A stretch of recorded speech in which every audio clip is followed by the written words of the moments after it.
cameraman ada idea yang lebih cantik daripada aku, of course aku akan terima dia punya idea lah. Aku lebih bersikap terbuka sebab aku fokus kepada lebih nak menjual.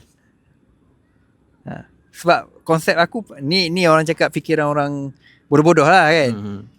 View cantik, angle cantik, video cantik, senang jual lah.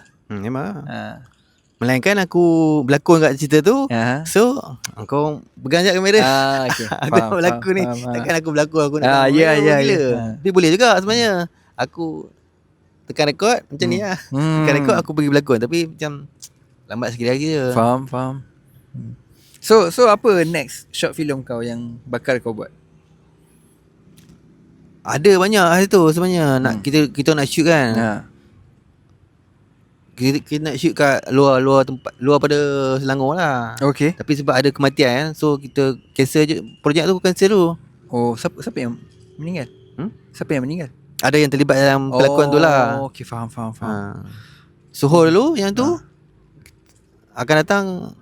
Tak tahulah nak buat cerita apa. Tak tahu lagi nak buat cerita parodi ke apa ke. Boleh je. Faham.